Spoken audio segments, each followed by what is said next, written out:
Mga kapatid, halina't manawagan kay Jesucristo upang ating yumang magulang at kapatid na si Lolita ay pagkalooban niya ng awa at kalinga. Matapos ang naging paglagi dito sa lupa, humigit kumulang 80 taon. Ay pagpasalamat natin sa Panginoon ng biyaya ng buhay at ipagdasal din natin ng bawat isa upang ating mapangalagaan ang biyayang ito sa atin ng ating buhay para mabuhay tayo ng kalugod-lugod sa Diyos at sa kapwa.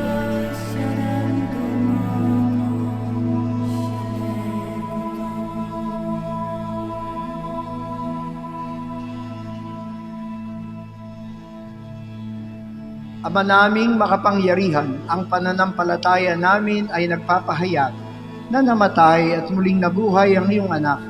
Pakundangan dito, si Lolita na sa kanya'y humimlay ay makabangon nawa sa kanyang pamamagitan.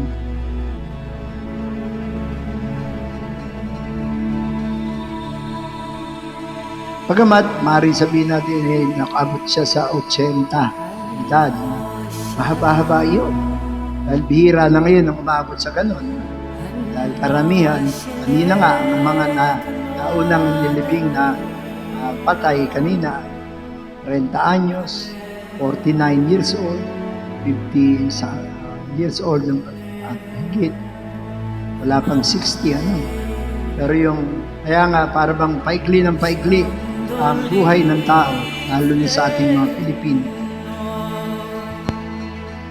Ang average lang siguro natin ay pagitan ng 60 to 70. Kuminsan nga, mas wala pang di pa nakaabot ng 60 ay pumapanaw.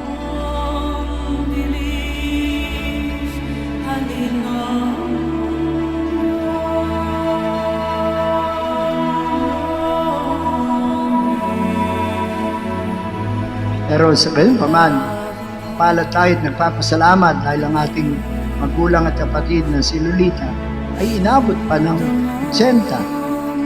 Octogenarian. Pagdating kasi ng gano'n na mga octo. O pag 70 above, septuagenarian. Gano'n.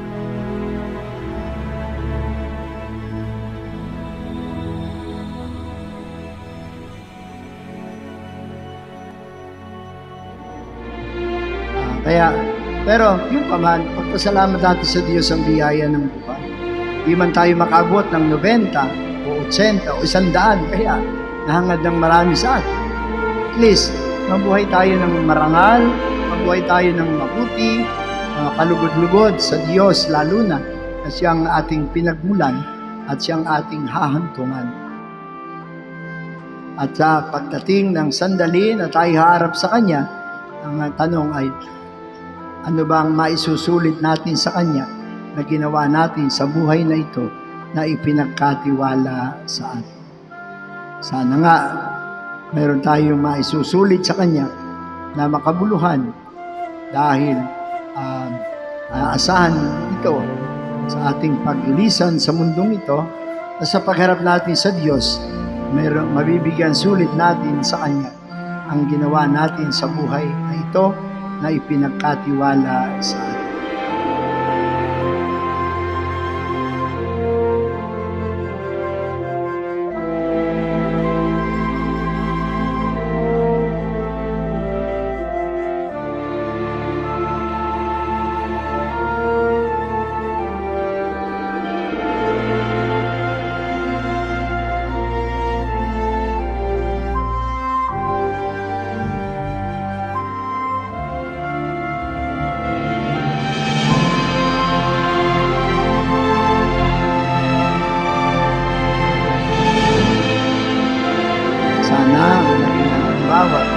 Buting halimbawa ni Lolita sa hindi lamang sa kanyang mga anak at apo ay magsilbing inspirasyon sa marami sa atin kung paano nabuhay ng mahaba, na may pananalig sa Diyos, nabuhay ng mahaba at may pananalig sa Diyos at buong pagtitiwala na umaasa sa kabutihan ng iyong awa at kabutihan ng Diyos.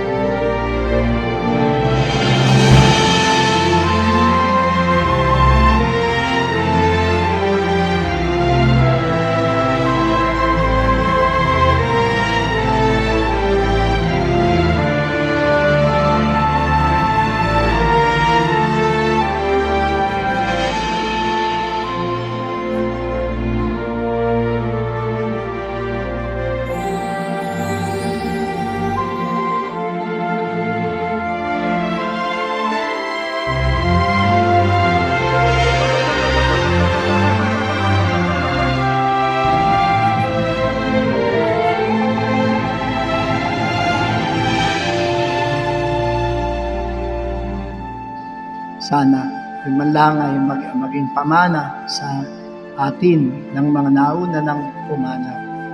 Kapag ganitong panahon namamatay, makaraniwang sistihan, naku, humabol pa sa Todos los Santos at Undas. Pero wala yung sa panahon. Kahit na panahon ng Paskuhan, panahon ng pistahan, panahon ng pangkaraniwan, aring pumanaw ang sino man sa atin.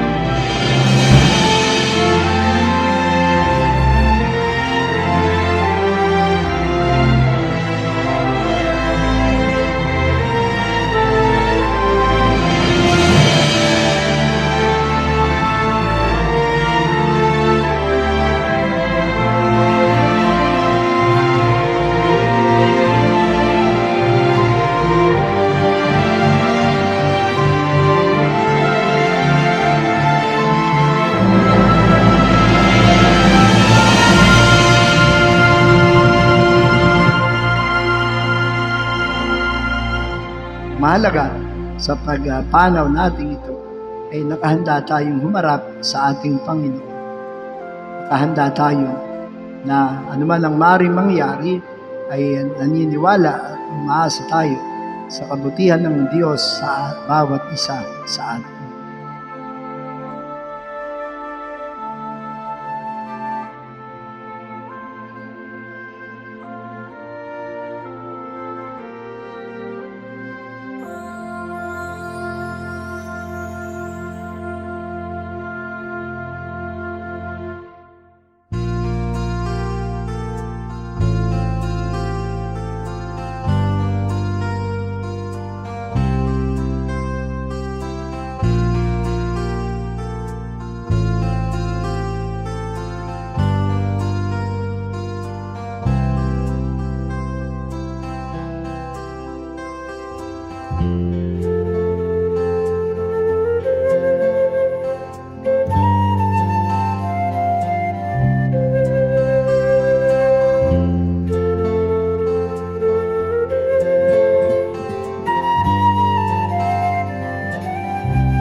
Nulit ko, ang buhay ay pinagkatiwala ng Diyos sa atin. Sana mapasalamatan natin siya sa buhay na patuloy niyang ipinagkakatiwala sa atin.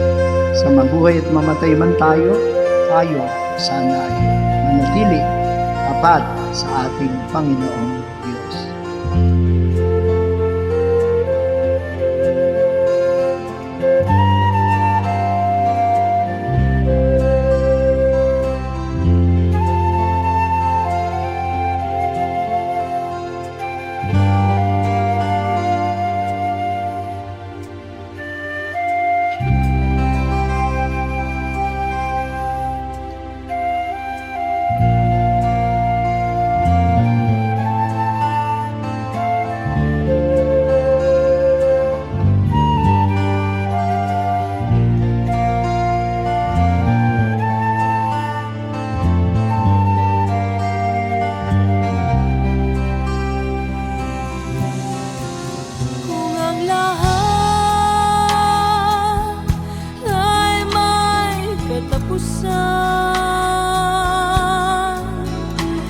Itong paglalakbay ay makakarating din sa paroroonan. Mga kapatid, si Lolita ay mauna ang pamamahinga sa kapayapaan ng Panginoong Yesus. Taklayang matibay na pananampalataya at pag-asa sa buhay na walang hanggan, ating habilin si Lolita sa mapagmahal na kalinga ng ating Ama at pabaunan natin siya ng ating mga dalangin. Si Lolita ay naging anak ng Diyos sa pamamagitan ng binyag at naging kasalo sa hapagkainan ng ating Panginoong Hesus. Ngayong siya yumaon na, tanggapin sana siya sa piling ng mga anak ng Diyos sa kabilang buhay, kasama ng mga banal, kamasahin nawa niya ang pinangakong buhay na walang hanggan. Idalangin din natin sa Diyos ang bawat isa. Tayong nahahapis ngayon ay makapiling nawang muli ni Lolita kapag tayo ay tinawag na ng Panginoong Hesus upang makasama niyang mabuhay magpakailanman. Sa aming magkakapatid, mula po sa aming magkakapatid, ay taos puso po kaming nagpapasalamat sa lahat ng mga kiramay, nagpuyat, tumulong at muling pagsama sa amin sa paghatid sa huling huntungan sa aming ina. Ang inyong presensya, tulong pisikal at pinansyal ay naging sandingan namin upang maibisan ang aming kalungkutan at mapalitan ng ngiti sa oras ng aming pagdadalamhati. Batid po namin na ang aming inang ay masena sa kanyang buhay, sa kabilang buhay. Kasama niya si Tatang Roding at ang ating Panginoong Lumikha. Inang, salamat at ikaw ang naging inang namin. Hindi man kami pinanganak na mayaman, pero masasabi ko na ikaw ang aming kayamanan, naming magkakapatid sa pagiging dakilang inang at lola ng mga apo mo. Pinalaki mo kami sa iyong mga payo, pangaral, na maski minsan ay nagkakaroon kami ng di pagkakasundo at pagkakaunawan. Pero bandang huli, nanig pa rin sa amin ang aming pagiging magkakapatid. Kahit sigurong anak ay sasabihin sa kanilang ina na ang kanilang ina ang pinakadakilang ina sa mundo. Para sa aming magkakapatid, nakahalitan sa huling huntungan ay pinakita mo sa amin ang iyong katapangan kung paano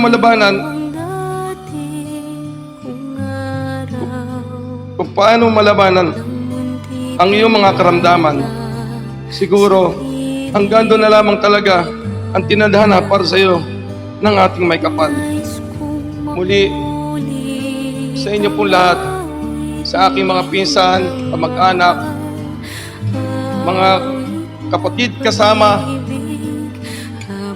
at sa lahat po ng nakiramay sa amin, maraming po salamat sa inyo. Paalam sa iyo, kapatid na pumanaw, papasapiling ka nawa ng buong may kapal. Ang pagpapala ng Diyos ay baunin mo sa ngalan ng Ama at ng Anak at ng Espiritu Santo. Sa piling ni Nanay, langit ang buhay. Puso kong may dusa, sabik sa apoy ng duyan. Sana'y di magmaliw ang dati kong araw. Nang mundi pang bata sa piling ni Nanay, nais kong maulit ang awit ni Inang mahal, awit ng pag-ibig. Salamat sa walang sawang pag-intindi, paggabay at pangunawa, at naging sandalan naming lahat sa oras na aming kagibitan. Alam kong maraming kasakripiso para mapabuti ang aming kinabukasan. At lubos ko itong pinahalagaan at hindi man madala sabihin sa iyo, pero mahal na mahal kita. At pigmamalaki kitang inang namin hanggang sa muli natin pagkikita. Ang aming pagmamahal naming magkakapatid ang baunin mo sa iyong himlayan. Muli, sa inyo, mga minamahal naming sumama sa aming pagsama dito sa amin, paghatid sa huling hanto na aking ina. Maraming po salamat sa inyong lahat. Sana po ay kahit wala na kaming magulang, ay tuluyan pa rin kaming magkakasama sa isang pamilya na hangad ng isang magulang na kamukha natin. Kaya po, uulitin ko po, baka mahalin niyo po kung nabubuhay pa ang inyong mga magulang. Maraming salamat po sa inyo lahat. Salamat po.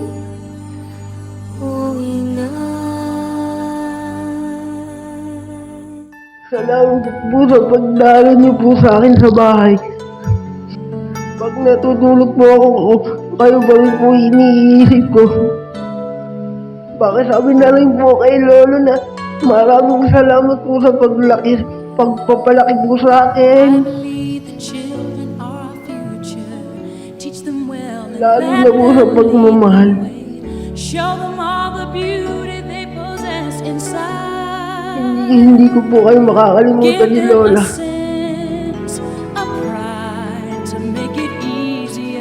Ni Lolo mo. Let the children's laughter remind us how we Kung nakikita niyo po ako, used to be. gusto ko po maging masaya ngayon, pero po nalulungkot po ako sa pagkawala ninyong dalawa.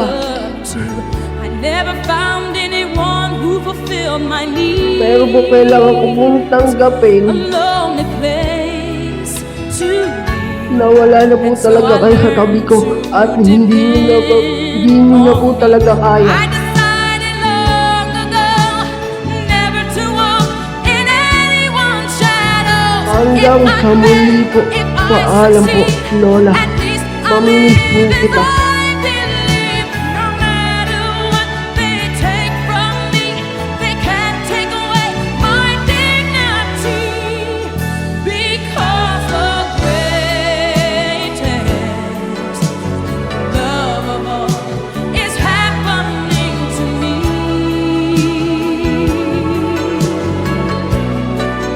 I found the greatest love of all inside of me. The greatest love of all is easy to achieve. Learning to love yourself, it is the greatest love of all. I believe the children are our future. Teach them well and let them lead the way. Show them all the beauty